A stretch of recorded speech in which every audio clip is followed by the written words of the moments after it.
Hey there, welcome to LearnPianoLive.com. This is an advanced lesson. So this is for students who are known by their friends as a pianist. You've got hopefully some knowledge of chords, maybe some sheet music reading, some sight reading skills. You know chords. You've been playing enough to impress almost all of your friends with your piano skills. So if that's you, you're in the right place. If you're in the lesson and it feels way too advanced, you might want to go check out yesterday's lesson, the intermediate version of this week's topic, or the lesson before that, the beginner's lesson, because those will break down the same concepts, only easier. But if you are an advanced student, then ask away. No question is too advanced or too obscure. So this is just all about you. You got to ask me the questions so I know what to answer and know how to help you out best. There's a couple other things I want to talk to you about too before this countdown clock gets to 0.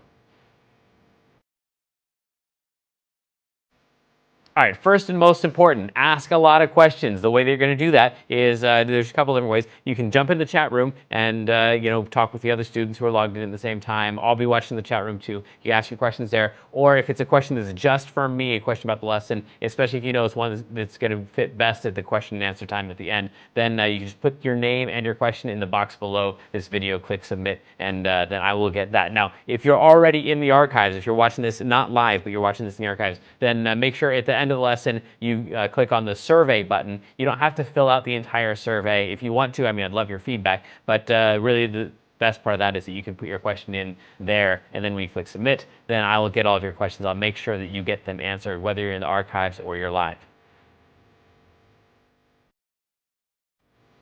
Right next to this video, there should be a PDF button and an MP3 button. Now, you don't really need those till after the lesson because I'm going to be showing you on screen the PDF and showing you how to use it. And I'll play the MP3 during the lesson too, so you know at the end of the lesson how you're going to use that. Some people, though, like to print out the PDF ahead of time, so as I'm making notes on my version, they can make the same notes on their version. But it works either way.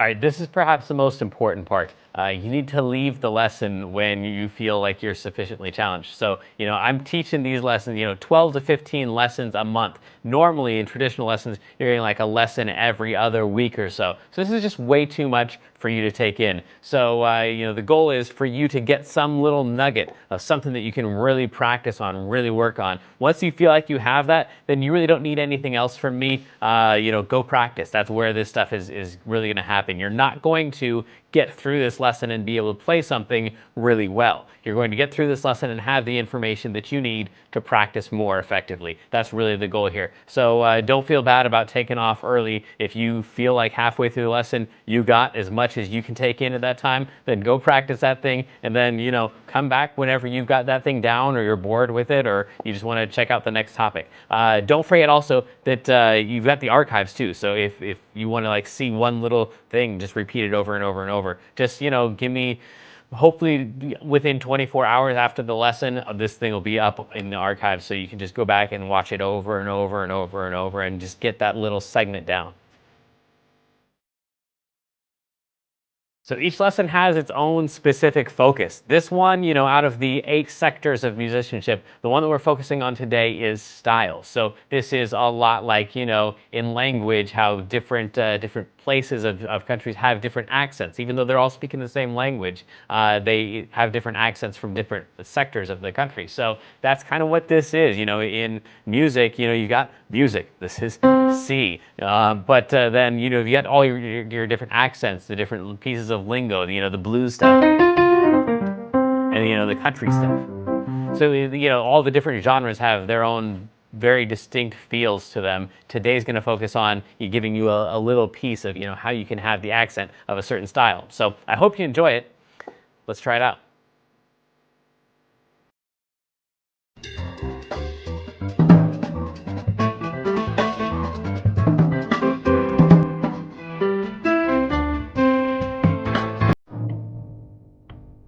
All right, welcome back, everybody. This is the last lesson for this time around on New Age piano, and so this is just the ambient, ambiance, whatever that type of music is that just kind of sits in the background. There's a dude that does this that a bunch of students bring to me.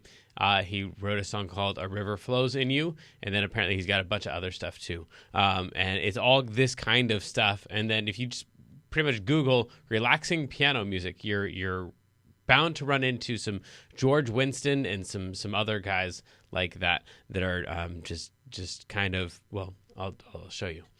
Here we go. Let me pull up this PDF for you though, so we can get started. Something like this. There we go. So I'm going to be in C for today, and then we'll break down what's going on here.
This will be the last chorus.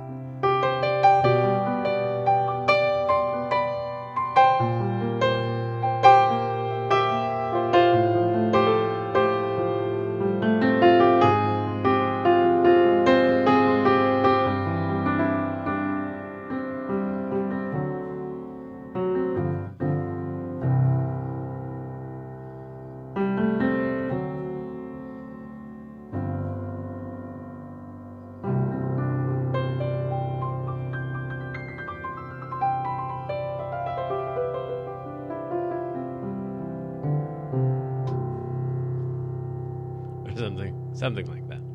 So this is going to build on Tuesday's lesson and the day before. So this is the last part of it. So we've already gone over a lot of that stuff, the chords and stuff. By the way, that chord pattern was just that reharmonization stuff that we've done, both in the reharm lessons and also in the songwriting stuff, where you just like take the lowest note down a half step each time and then try to find a chord that goes with it. So it was just that and that, that, that, that, that, that, that. That was the chorus part of it, because that's what came out. At first I started with this, and then I was going to go to there. Just gonna go straight down, but by the time I got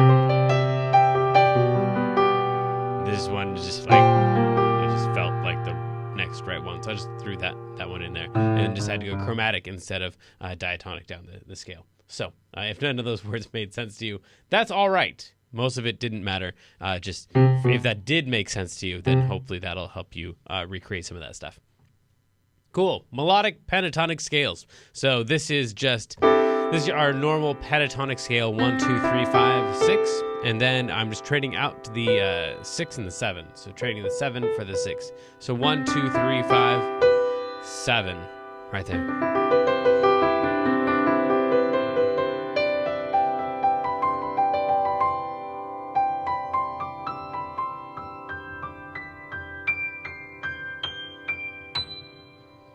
All that's just melodic pentatonic stuff. 1, 2, 3, 5, and 7. I don't think melodic pentatonic is actually a thing, but that's my description of these 5 notes here.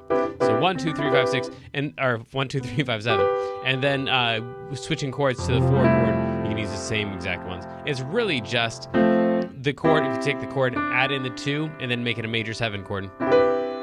It's like a major 9 chord, basically, where the 9 is down here, and so it's that voicing of a major 9 chord, or a major 2 major 7 chord, something like that.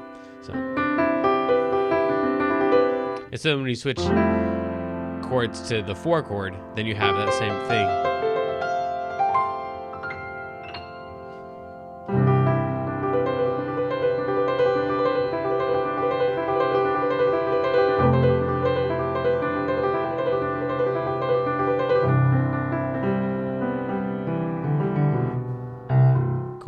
So, melodic pentatonic is going to be 1, 2, 3, 5, and 7. I guess I should write something on this since it's here.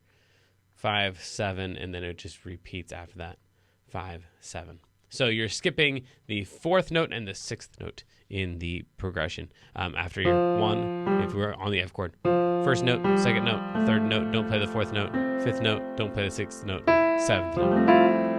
Cool. And that's a lot of it. The only thing after that I've added in to the Monday and Tuesday lesson is just the motivic development thing, where you take some idea and you try to repeat that across the chords that you're playing. So, for example, if we go something like, then we just take that same exact idea, maybe with that little addition on the end.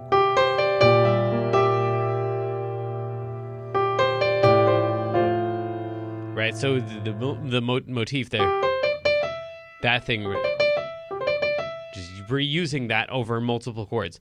Let's see how far we can go and still get away with that.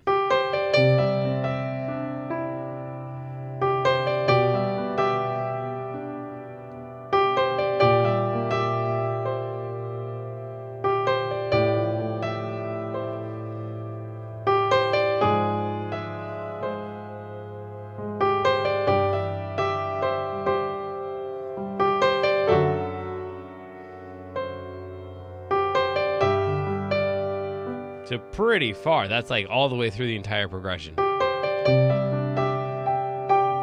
we add a little something on the end.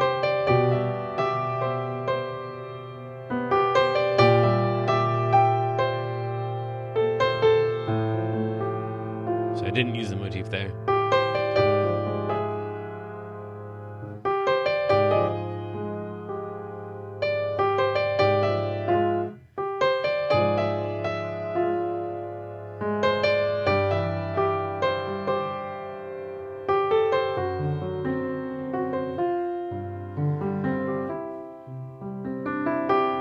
So, by the way, because I'm going to get a lot of comments and stuff. Oh, what's the name of that song? What's that song you're doing? So this is all just made up stuff from Monday and Tuesday, using the concepts of Monday and Tuesday. I did not plan what I was going to play ahead of time. So all of this stuff is just stuff from like I said, I started out on a C because I said I was going to be in the key C, and then I went down a note, and then it just felt like I was supposed to go to the B flat. And if you want to know why it felt that way, then you could go back to those other songwriting lessons and the Monday and Tuesday lesson and get to that stuff. So that motivic development. So that That was just like one thing that I picked. I could almost pick notes randomly and turn them into a motif. But if I do that, then what inevitably happens is I pick notes randomly, I play them and prove that you can make that sound good, and then someone says, "Will you plan that ahead of time?" Not someone. A bunch of people say, "Will you plan that ahead of time?" And when I pick random notes, it sounds bad.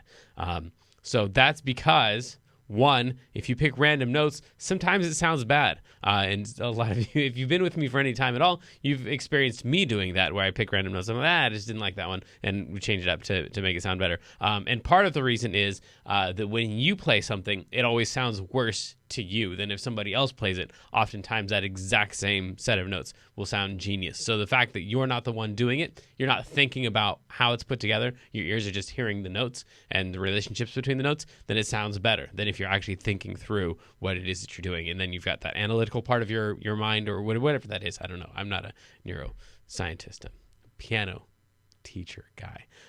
But that part of your brain is not, or that part of your ear or whatever is not engaged. So you're just listening to the notes. So that has a lot to do with it. And then a lot of it what's left. What did we say? We said you're the one playing it, so that's going to make it sound bad. Sometimes it just sounds bad. And then the way that you play it also will have. So if I play that exact same thing that just sounded not terrible a second ago, and I just play it with a lot less confidence,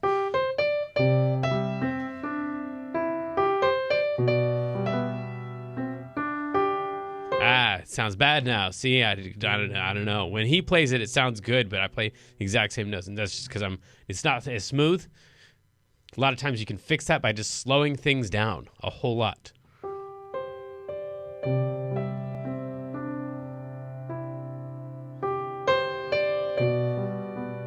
Like that sounds like a thing. And that's just way, way, way slower. So now I can play it smoothly, whereas before when I was trying to go as fast as Jamin went, this all sounded dorky, but now if I just slow it down to whatever speed, I can do it confidently.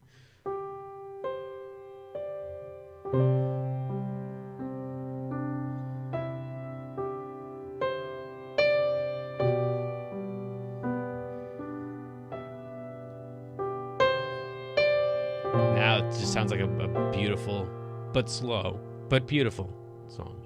Okay.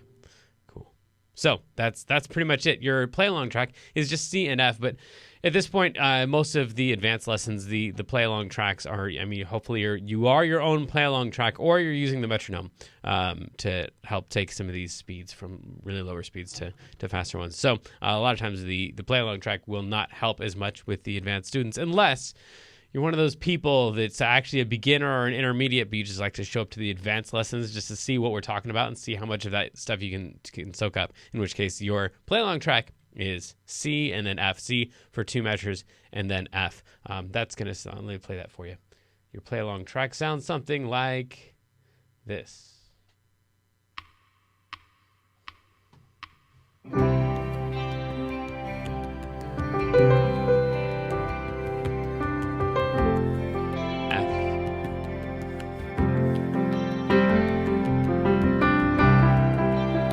There's our motif.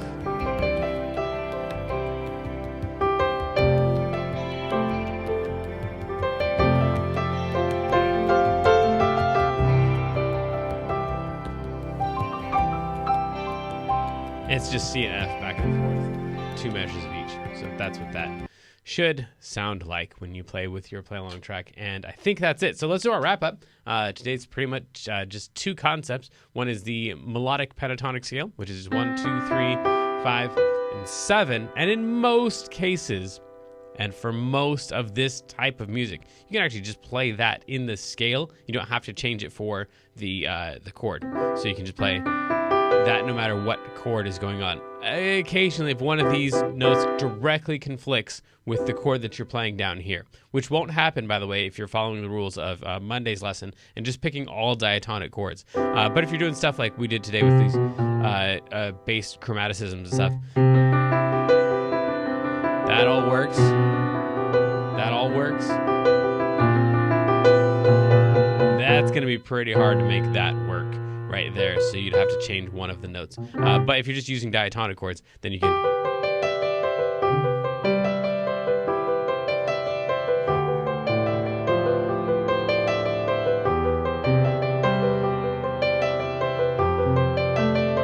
All these notes work pretty much all the way through. Oops.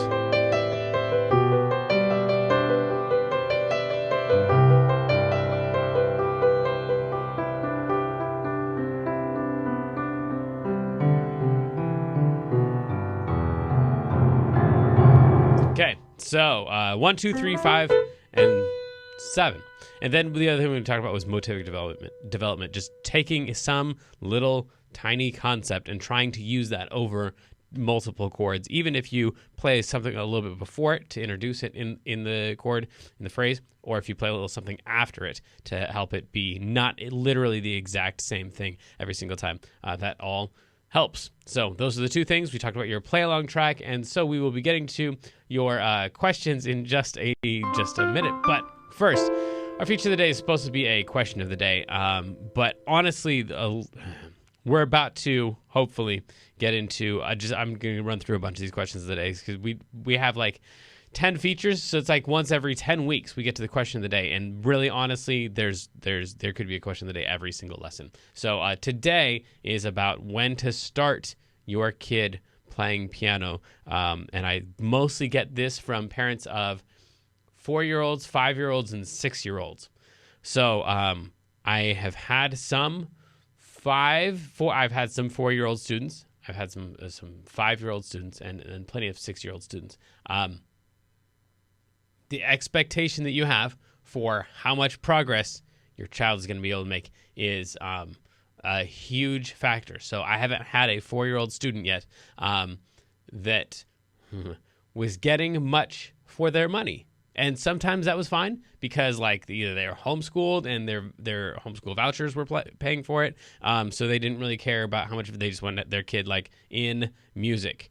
And so we just played music games and stuff, and they learned some stuff along the way and learned a song or two. But the progress rate is much lower when you're that young. If you don't know your ABCs yet, that's a huge deal because that's kind of how we label a lot of these notes. So if you can't count to 7 or say your ABCs through G, that's kind of a huge deal in like actually picking up much stuff. But again, you can play piano games and stuff. What I would recommend is that you just like pick up a children's piano book or request some Kids Learn Piano Live songs and just like songs that you think that they will like, and then just learn like a little couple phrases out of those so they can like sit down and feel like they know how to play a song, but not necessarily engage in actual real piano lessons until they're old enough and interested enough to really jump into it. Or if it's a thing like with my kids where it's like a sport, like you got to play a sport, so you can pick whatever sport you want, but you're going to play soccer or you're going to play basketball, or you can go out and run doing something. If you've got the same thing with music, then if they're at the age where they can pay attention and it's part of the regimen to practice and stuff, then 6, 7, 8 isn't too young. 5 is honestly kind of pushing it. But at the younger ages, they're just not going to make as much progress as you are making. You're going to understand and be able to do the things on the piano way faster than them.